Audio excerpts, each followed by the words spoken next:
Okay, so this will be the steps for you to kind of uh, set up your automation script from beginning to the end.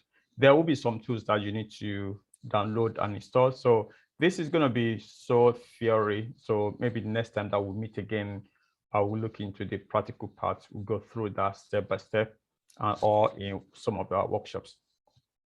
So, okay, there are 40 steps, right, that I have highlighted for you to be able to set up SPECFLOW from beginning to the end, right?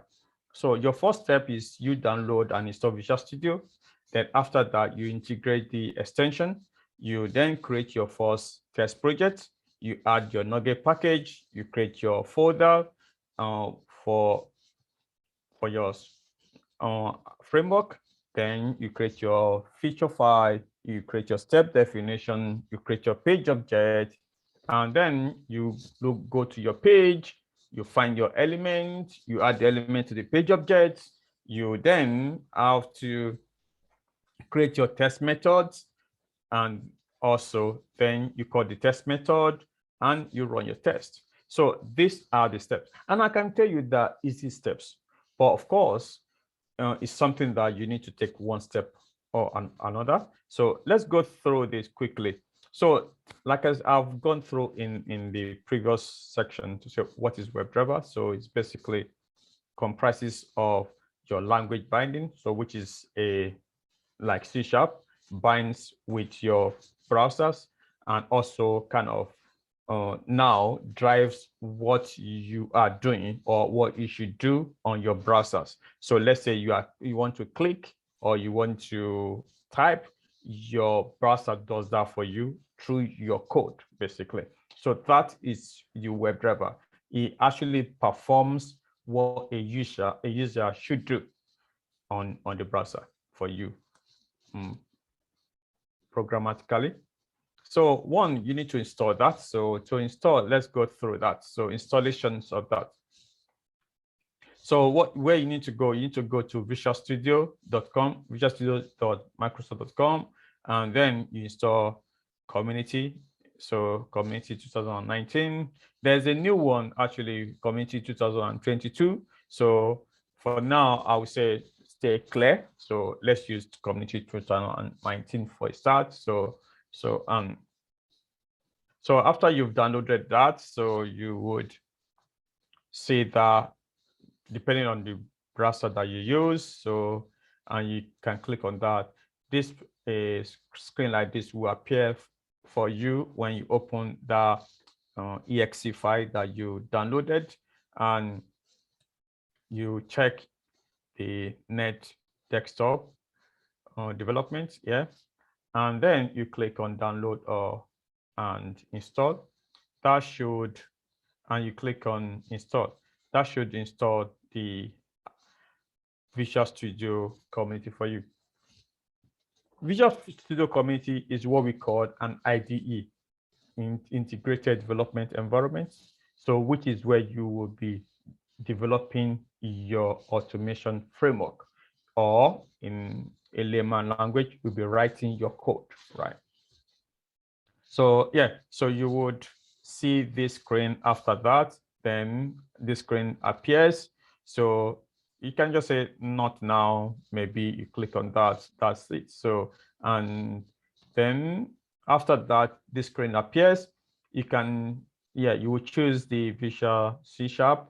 So that takes you to that, yeah. So when you select that, then you can select any color theme that you want. Some people will go with the dark one because it's cool. It looks like you are kind of a developer, a cool developer, so to say. So yeah, so once you got that, you start to prepare your Visual Studio for you. So you might see the screen. So, or if you don't see that, you might see this one, depending on what you see. So, and you just need to kind of click on yeah, hold on, sorry. So you click from, yeah, I think you can decide to kind of, hold on, sorry. So yeah, you just need to kind of, if you will see this particular screen afterwards. So you can click on continue without code, or you can close repository. But right now, we don't have any repository. We don't have any solution to open. We don't have anything. So you would just click on continue without code. So once you do that, sorry. So that is used finished. Sorry, I think I don't know. So yeah, that's you finish the download actually and installing your Visual Studio. The next is integration of that Visual Studio. So what you need to do is you just need to open your Visual Studio again. So this will be like this screen. So once you have that Visual Studio, you open it, you go to extension and you click on manage extension. When you click on manage extension, then this opens for you. So you search for SPECFLOW here, just type SPECFLOW and you click on download, right? When you click on download, and then you will see this particular screen. So this screen would appear for you downloading the SPECFLOW. Once you've done that, you will see this screen that is already downloaded right now. And it's saying that you can close, you click on close. So one thing I do advise here is like ensure that you close all the windows, right? So because this screen might be at the back of all your windows, as you can see, it's a pop-up window. So is it that you close all the windows that you have previously, or you minimize them so that you can see this particular screen? Once you see the screen, click on modify, and then it would modify your Visual Studio community for you, and then you can close. So this is the issue that you can have. So eventually, so if you don't do this properly, you might encounter some issues later, which means that your SPECFLOW is not working properly. So ensure that you do this step properly. So, but if you don't, so I'll show you what you need to do later and where you can see this particular issue appearing later. So that is the second step. The third step is for you to create your first step project. So how do you create your project? It's quite easy. So open your Visual Studio again. This is the screenshot of the Visual Studio. Click on new, click on project. So once you do that, it's going to open this for you, right? So what you need to do now is to click on SPECFLOW or type SPECFLOW at the top, right? For some of you, you might not see SPECFLOW project here, but you might need just to type it at the top in that particular screen. Once you do that, like this right now, you will see SPECFLOW. So you can click on that and click on next. So once you click on next, you will see this particular page. So on this particular page, you would need to write the name of the project and the location to store the project. So the name of the project, I say, is Blue Sky, where I need to store the project, and that you need to write that as well. So for you, you can click on browse to actually get you to the location. So let's say I store mine and this particular location, and then I can click on create. So that would take me to this particular screen. Then you can select NetCore. This is selected automatically for you anyway, but if it's not, you can go and select .NET Core 3.1 and also select SPECFLOW Plus Runner. And please just check this one because we might use this one later, which is Fluent Assertion Library. That will start creating your project for you. So, and once the project is created, you will see something, a screen like this. This is your project creator for you with some folders. And if you expand the folders, you will see like this. You don't need to do anything there. So that it's your project. So you can build your project just to be sure that everything is fine and you are okay. You just need to right click on the solution folder. So this screen will be open for you. Just right click and then you get this particular screen and you click on build solution. So once you click on build solution, it starts to build for you. This screen is the full screen of what you will see when you create your project. So that is your project creator for you automatically. So, and one thing that you might need to do before you go is to ensure that you can see your test explorer if you are not seeing it. Your test explorer is where your tests will be stored. So what you need to do is to, so you click on your test at the top here. So, and then you, okay, I've got 2 people raising their hands. Okay, if it's related to this, I think that's fine. Can,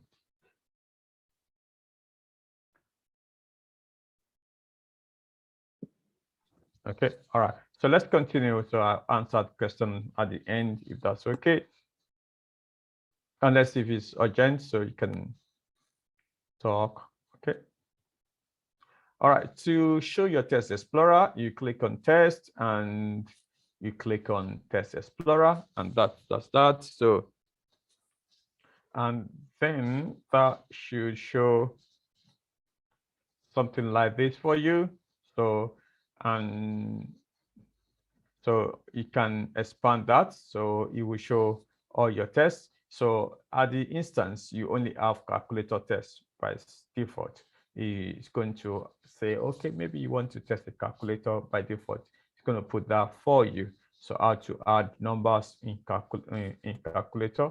So, but that's not what we want to do. So, but we need our test explorer. So you might need to move it to the right place. So all this will be considered when we do the workshop actually. So to know how to configure your test, your Visual Studio properly.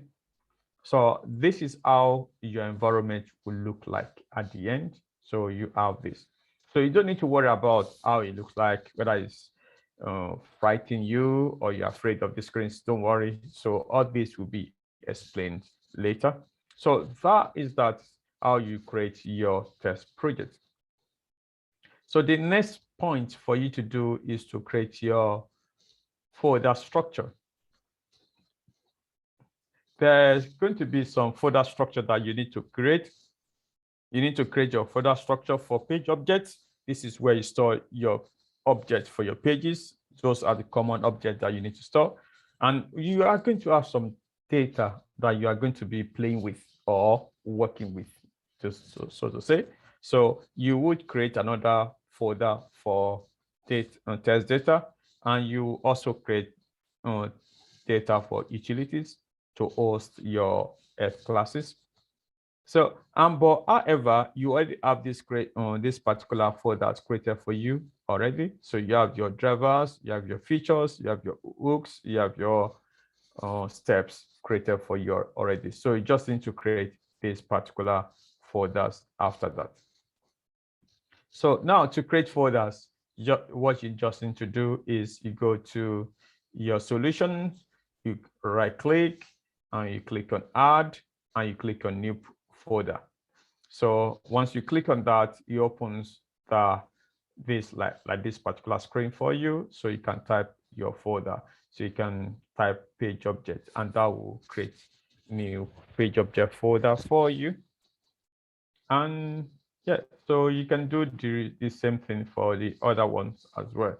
So yeah, the next thing that you need to do is to activate your SPECFLOW runner. So to do that, what you just need to do is, the first thing that you need to do, you need to open your output pane in Visual Studio. To do that, you need to go to View, you need to go to Output. So once you open that, when you click on Open, it opens this particular section of the Visual Studio for you.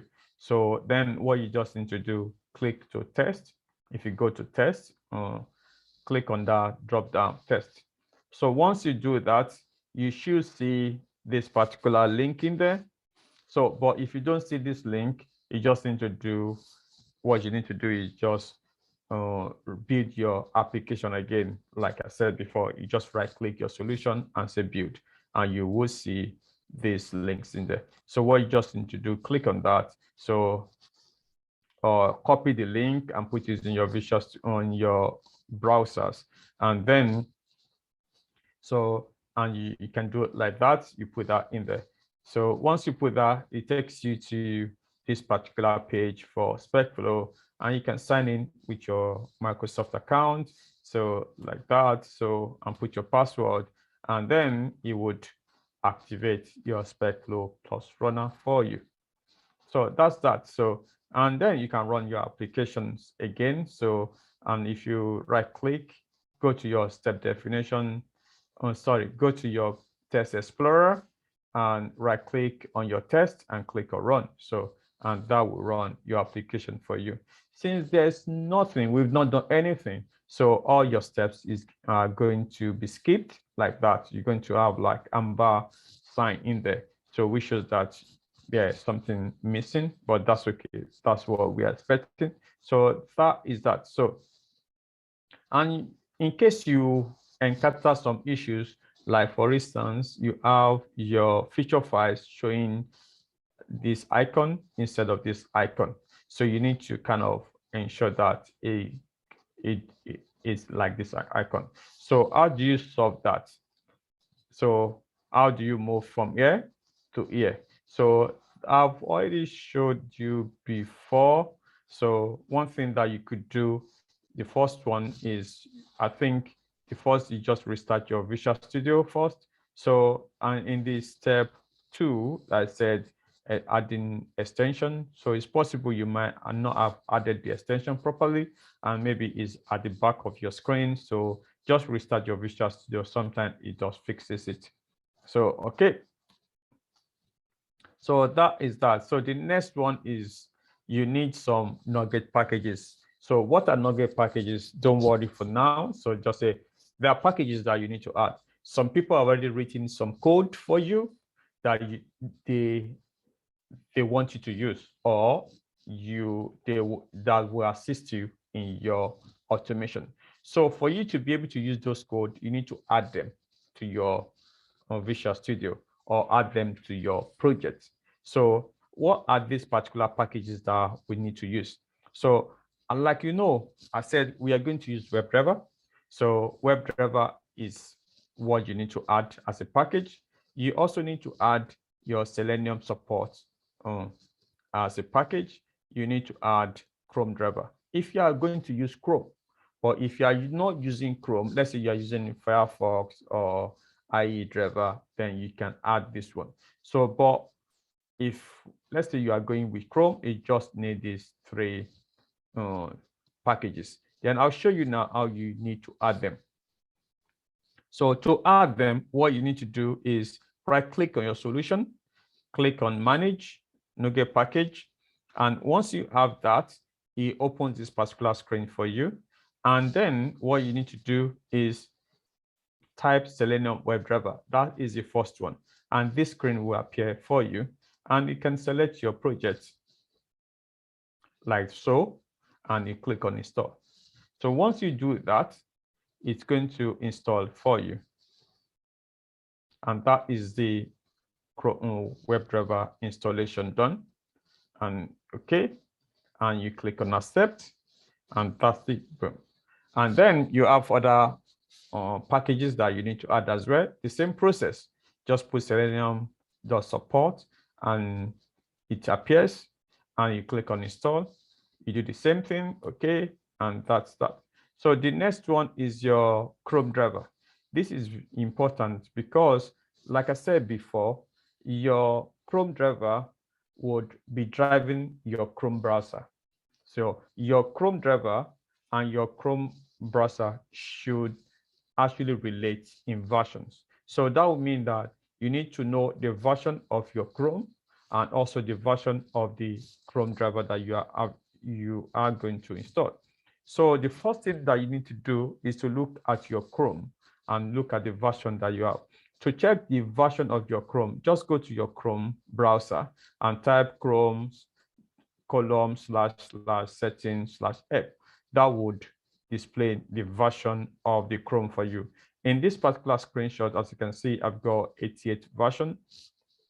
So then when I go and add my Chrome driver package, so and I come in there, so when I say I select my Selenium.WebDriver.Chrome driver, so I need to go into, I click on this one version. In the previous addition that we did, and when we are adding the package, we didn't use the version because we just used the latest one. But in this one, you need to ensure that you are using the right version. So as you can see now, it's 88 because some people might be using previous version of Chrome. So you need to look at the right version that you are using and select the right version of Chrome. Because if you are not using the right version of Chrome, your application might not work properly. So you need to know that. So the next thing that you need to do now is to install that. So, and that is installed, and you install the package. So that's everything done. And then you go with the hooks. So the hooks allows you to put some code in that can be done before or after your code starts. So I'm going to skip this for a start. So, but already know that there are going to be hooks. But what are they for? Or what are they used for? They are used to actually run your code. So there are some scenarios that you want to run before your test start or before your scenario start. You put them in the hook. So to create the hooks, so I'm going to skip this one. So to create the hook, the same way, you just right click on the hook folder, click on add, click on new items, and that would create the hook for you. And you can do, and you come here, and this particular screen opens, you put the name of the hook. I have already put mine as web hooks, and then you click on that, it opens this particular screen. And this is where you can actually put what you need to do when your application, what your application should do before the screen. So all this, what you need to put there will let you know for a start. So as you go along, you're going to be expanding in knowledge on this one. So for a start, so this is what you need to put in there. So I will quickly just explain what this is, but if you don't understand, that's not a problem. So we are going to be using Selenium. So you will need to put open using Open Keyway Selenium. This would add Selenium to your code. Then also Chrome Driver. This is for Chrome, and this is also for SPECFLOW. So you need to use these three ones actually. So then also because we need to instantiate our driver, so you need to add these particular steps as well. So then also you need to this one is declaration of your driver, and also you need to instantiate your Chrome driver. So you need a step like this. So this particular code will be given to you, but you need to study it as well to see what, so that you can actually understand. So as you can see, it said before scenario. So what is actually saying, before my scenario start, what do I want to? I want to open Chrome driver. So when you are doing your manual testing, what do? You open your browser, because www.bbc.com. So that is what this would try to do at the start. So it's going to start to open Chrome driver for you. So that's the first thing. You open Chrome and you type something in there. But this one will open Chrome for you. So this particular step. So that's why I put this particular step for you. So this is what your code will look like. So as you can see, you have the driver, blah, blah, blah. So that would open Chrome for you. That's the first thing that you need to do. So then you save all files, and boom, that's your first hook. So the next one is your feature files. So in the course of your manual testing classes, they'll be teaching you how to write your test cases, how to do. But in automation here, we are going to use a different method to write your test cases. And this method is called feature files. For you to be able to create that, I'm going to tell you how to do that. So the same way, you go to your solution as well, you get your feature folder, right click, click on add, and click on new. So, and once you do that, you have this particular screen, type the name of that features, and you click on add. And you have this particular screen with this scenario. And you can see this is just a scenario of a calculator. Add two numbers together. How do you add the numbers together? The first thing, well, let's say you have the first number 50 and you have the second number 70. So, and when you want to add the two numbers together, when you add these two numbers together, then the result should be 120. So that is a minor step. You enter 50 and also enter 70, and then maybe you plus them together, and then you have 120. So this is the step, and there's no code behind this one right now. So this is just your step.